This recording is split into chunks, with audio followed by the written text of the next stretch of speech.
millionaire man dressed like a homeless man to find a wife in a beauty contest. As the beautiful women lined up in front of the imposing California television studio, an atmosphere of curiosity hung over the onlookers. What could be happening there? What were all those young women, made up and dressed in extravagant costumes, waiting for so eagerly? Little by little, the passing crowd began to realize that those 30 women were about to compete in a fierce beauty contest. Each one, in addition to their impeccable appearance, brought with them cultural knowledge of their region, something that could make a difference in the competition. However, what those young women did not know was that, in addition to the official dispute for the crown, there was another competition at stake, much more complex and unexpected. Benjamin, the youngest son of the tycoon who owned the station, was looking for a wife. Used to having everything he wanted, the 35-year-old, despite his wealth, had never felt that a woman liked him for who he really was.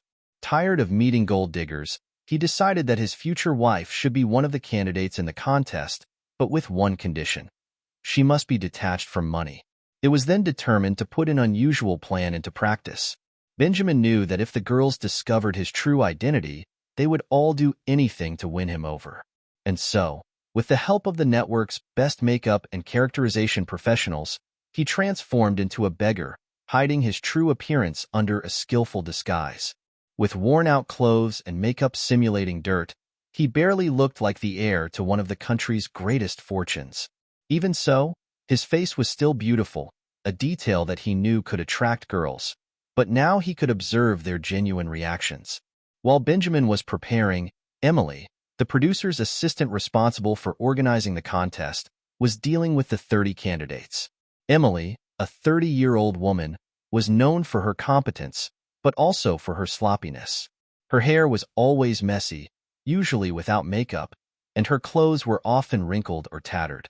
For her, working in a beauty pageant was almost an irony of fate. His role was to guide the candidates and go over the recording schedule, a job that required patience and an extra dose of determination. The recordings included outdoor scenes, and the next stop was a park close to the station. There, the girls, wearing the sashes of their states, would have the opportunity to talk about themselves on camera, explaining to the judges and the public why they deserved to win the crown. Emily, amidst the chaos, tried in vain to make herself heard. Many of the candidates were more concerned with evaluating each other's qualities and defects than with following the assistant's instructions. However, two of them, Sophia and Scarlett, were different. Always attentive, they asked questions to avoid problems, secretly gaining Emily's support. With a lot of effort, Emily managed to take the candidates to the vans that would take them to the park. Although the location was close, it was essential that the girls arrive looking flawless, without sweating or getting tired, to perform well in front of the cameras. During the recordings, while Emily was trying to resolve small conflicts between the candidates, such as the incident where Chloe broke the zipper on Mia's dress with a handbag, Benjamin, now disguised as a beggar, approached the recording area. He wanted to see how his competitors would react to his presence, believing that there he could find someone who really saw him beyond appearance and status. The recordings continued amidst the usual chaos of a competition like that. Emily, used to dealing with criminal productions, now found herself in an environment where the rivalries between the competitors were so intense that they sometimes seemed more dangerous than the criminals she had already dealt with. While Emily struggled to keep the peace and resolve the problems that arose, Benjamin, in his disguise, began to observe the candidates' reactions to his presence. For him, this was a crucial test. Could his future wife be among those women? Chloe pointed to the man wandering around the recording area and, with a disdainful tone, told Emily to move him away immediately. Emily, already exhausted by the girl's constant complaints, and with her patience exhausted, directed a calm look at the point indicated by Chloe. He took a deep breath and replied, "That man isn't hurting anyone. The park is a public space, and he has as much right to be here as we do." Chloe, visibly frustrated, insisted she would make a complaint to the program director. Emily, in turn, found herself tormented by the prospect of listening to a long sermon from Carlos, the attractions director. Carlos, a middle-aged man obsessive about his appearance and never getting involved with women over 25, had subjected his face to a series of cosmetic procedures. The result was a taut, impassive face, a mask of artificial youth. When Chloe mentioned Carlos, he quickly showed up to check the outside recordings. The beggar continued his rounds, but his presence seemed to go unnoticed by the others, or was treated coldly. Carlos didn't notice the contrast that the beggar represented among the group of people well-dressed and prepared for the recordings. Chloe, however, wasted no time and went to complain about the beggar's presence and Emily's attitude, claiming that the assistant had refused to remove the man. Carlos looked at Emily with a critical eye and asked why she was so reluctant. Maybe she didn't know it, but there were a lot of people eager for her position. Shyly, trying to adjust the zipper on Mia's dress, Emily explained that she couldn't just remove someone from a public space. Furthermore, he reminded everyone that there were several press outlets covering the recording and that any action against the beggar would be quickly publicized on social media. Carlos, recognizing the logic behind Emily's words, decided to ignore the beggar. Meanwhile, the beggar, actually Benjamin in disguise, had circulated throughout the area. Taking advantage of the candidate's distraction, he listened to several superficial and critical conversations between them, without finding any truly relevant topic until Emily, on the phone, spoke about her stress with the candidates in discipline and her desire to have more time to dedicate herself to a project about animal life in big cities. Benjamin realized that Emily was a journalist who was struggling to break into the field she really wanted. This insight made Benjamin reflect on the injustices of the world. As he watched Emily, Benjamin remembered his purpose in being there in disguise, to find his future wife. Despite recognizing the injustice of the world for those who don't fit beauty standards, he wasn't willing to start this revolution. He decided that observing the girl's behavior in relation to his disguise was not enough. He needed to interact directly with them. Benjamin approached Luna and Sophia, two candidates, asking for change to buy a loaf of bread. Luna, with a look of contempt, coldly replied that he should work to get what he wanted. Sophia, on the other hand, was kinder. She gave him a $5 bill and asked if he really needed the money for food. Benjamin, evaluating Sophia as a possible ideal candidate for his future wife, smiled gratefully and confirmed that he would use the money to eat.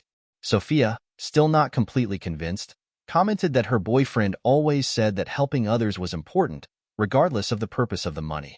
Sophia's comment left Benjamin disappointed, and he walked away, surprised to discover that the nicest candidate yet had a boyfriend. He continued asking other candidates for help, receiving only a few more contributions and being ignored or mistreated by the majority.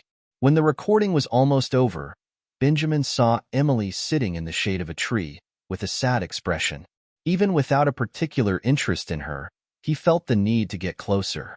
Benjamin, still disguised, approached Emily cautiously.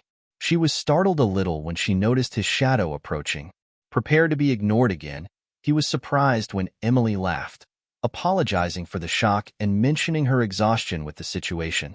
Benjamin, with a friendly smile, apologized for scaring her and revealed that, contrary to what she imagined, he was a beggar in search of food. Emily, understanding the situation, offered him one of the sandwiches she had brought for lunch, showing a gesture of kindness that Benjamin had not expected. This encounter revealed a side of Emily that Benjamin had not yet known, and he began to reconsider his own expectations and perceptions of the people around him. Benjamin was surprised by the generosity of Emily, a young woman who, despite being a stranger, had gone above and beyond to help him.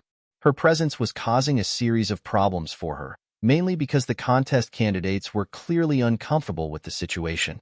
Observing all this, Benjamin felt a slight shame and considered revealing the truth to Emily. However, he knew that this could jeopardize his plan and prevent him from choosing a suitable candidate for marriage. So, Benjamin settled down next to Emily under a tree and ate the sandwich she offered him. Emily, touched by his situation, decided to go a step further to help. She suggested that he go to her house to take a shower, since she lived with her brother and could lend him some clean clothes. Benjamin hesitated, worried that her brother would be irritated by his presence, but Emily quickly reassured him, stating that David was generous and had clothes set aside for donations. Accepting the invitation, Benjamin wondered why he had agreed to go to Emily's house. Of all the women present at the recording, Emily was the last one to pique his interest. However, now he was getting on the bus with her. The people on the transport looked at him suspiciously, but Emily's conversation was so engaging that he almost didn't notice the critical looks. He wondered how someone apparently without grace and elegance could be so captivating. When they arrived at Emily's house, Benjamin realized that they lived in a simple, modest place, without great luxuries. Despite the simplicity, there was a warmth and affection in the atmosphere, evident in the interaction between Emily and her brother David. Initially, David was surprised to see his sister with a homeless man, but when informed about Benjamin's situation, he showed understanding and helped welcome him. Benjamin took a shower and put on one of the clothes intended for donation. During dinner, David noticed something familiar on Benjamin's face, a feeling that intensified after he cleaned himself up and put on new clothes. However, he was unable to identify where he knew that man from. Before bed, David asked Emily to put Benjamin in the living room and lock the bedroom door, instructing her to scream if the guest tried anything.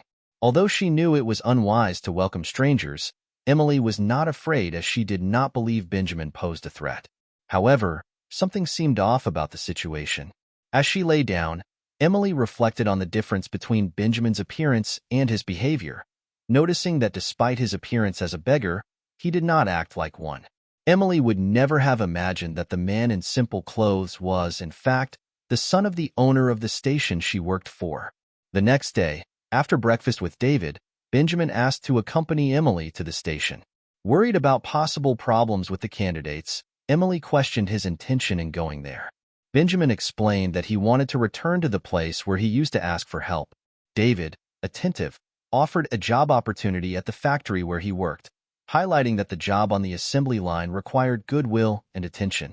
Benjamin accepted the offer, but that day he needed to return to the point where Emily found him. Emily agreed to take him, as long as he promised not to ask the candidates for money. Benjamin thought about how he could ask for one of them, regretting that Sophia was already engaged, but still hoping to find someone with the qualities he was looking for among the candidates. As he thought, Benjamin realized that any of the candidates with Emily's personality could be the perfect woman. He regretted that Emily wasn't as attractive, but as he reassessed his thoughts, he shook his head to clear those daydreams. Emily, noticing the gesture, laughed and asked what he was thinking about. Awkwardly, Benjamin replied that he was just lost in his own dreams. The two took the bus towards the station, and this time, Benjamin did not face any hostile looks, thanks to his clean appearance. Upon arriving near the station, Emily said goodbye, reminding him of David's job offer. Benjamin promised he would look for her again. As soon as she entered the studio, Emily felt all tranquility disappear. The documentary project about animals in the city now seemed distant. She had to take the candidates back to the park to redo some recordings that hadn't turned out well, partly due to the candidates' lack of attention. While recording, Emily saw Benjamin approaching again, and a feeling of uneasiness arose. He couldn't believe that, after everything he had done for him, Benjamin was there to possibly get in his way again. The candidates, especially Laura, one of the most beautiful, did not hesitate to express their discomfort, complaining of being harassed by a beggar. Benjamin looked at the park with disconcerting calm. That space was public, and he had the right to watch the recording of the footage. However, since the previous day, his presence had been a source of irritation for Ass. When Ass approached, already with a confrontational tone, something in the air changed. Upon recognizing Benjamin, the irritation gave way to silent confusion. Benjamin, sensing the tension, decided to take the lead in the conversation. "I am a beggar," Benjamin declared firmly, "but I have every right to be here. Just because I'm a beggar doesn't mean I don't have rights." He emphasized the word beggar to ensure Ass understood the need to not compromise his cover. The director, capturing the implicit message, quickly understood that there was something more behind that homeless appearance. With a mixture of coldness and authority, Ass addressed Benjamin, "Well, beggar, I can't kick you out of a public place, but I hope you don't interfere with the work and don't bother the participants." With a rude tone and a dismissive wink, Ass ended the conversation. Benjamin, irritated by the director's subpar performance, felt his cover was secure. Emily, watching from a distance, found it strange that Ass backed away. Normally, he would be ruthless, but for some reason, he had accepted Benjamin's presence with less resistance than expected. If Ass had agreed to let the beggar hang around, perhaps the situation would be more manageable than Emily had imagined. The afternoon progressed without further incident. Benjamin tried to interact with the participants, but his attempts were frustrated.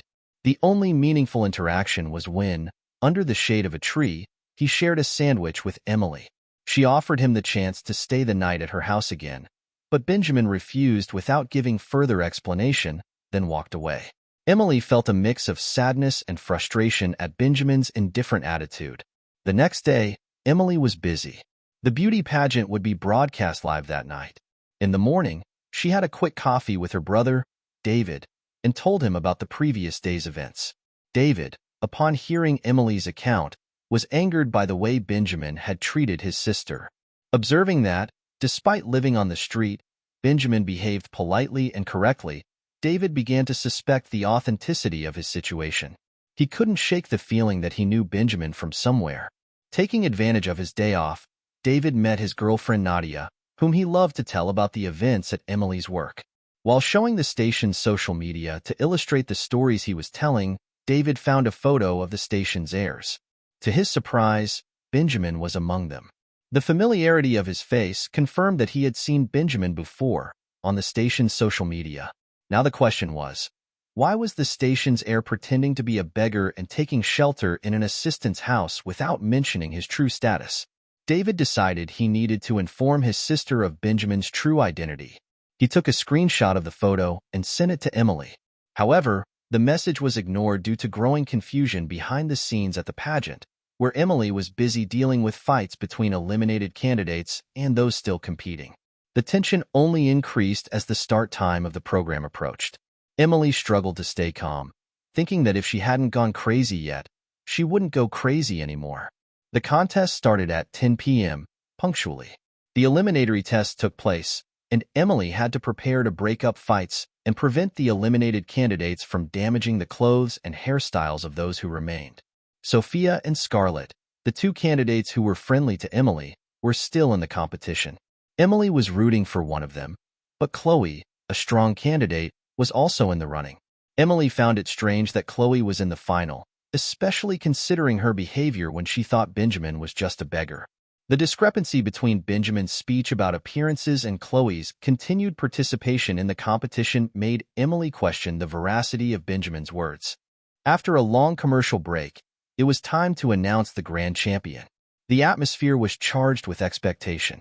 Emily smiled when she heard Sophia's name announced as the big winner. Sophia, always friendly, was voted the most beautiful in the competition. Chloe, in turn, tried to hide her sadness and anger, her expression betraying her displeasure. It was then that Emily watched Benjamin approach the runner-up and whisper something in her ear.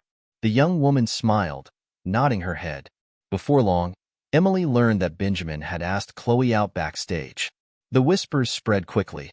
He was looking for an ideal wife, and since Sophia, the winner, was already taken, Benjamin decided to try something with the runner-up. Emily's discouragement was profound. The image of Benjamin as a hollow and dishonest man solidified in his mind. If he had disguised himself as a beggar to get to know the candidates beyond their appearances, why would he choose the least impressive one for a date? Finally, the contest ended, and Emily longed to be reassigned to a new project. Losing her job was not an option for her. When leaving the station to catch the bus, Emily saw Benjamin talking intimately with Chloe. Benjamin noticed the assistant leaving and, wanting to say goodbye, he ran towards her. Emily, however, quickened her pace to avoid the encounter. Benjamin, shouting for her to wait, made her stop. Seeing the irritation on his face, he apologized for having disguised himself as a beggar. Emily looked at him firmly and replied, "I don't care about your interpretation of a beggar. What bothers me is your speech disconnected from reality." Benjamin, perplexed by her harshness, looked at the young woman and then understood. Emily pointed at Chloe, and finally he tried to justify the unjustifiable. "I realize that, unfortunately, I won't find everything I'm looking for in a woman. I decided to let myself be carried away by beauty. Maybe it's a mistake to go out with Chloe, but she's really very beautiful." Emily replied coldly, "Then you learned nothing from your experience as a beggar," and walked away. In the following weeks, Benjamin began dating Chloe, but even her beauty couldn't bring him happiness. Chloe spent the whole time talking bad about Sophia and complaining about coming in second place.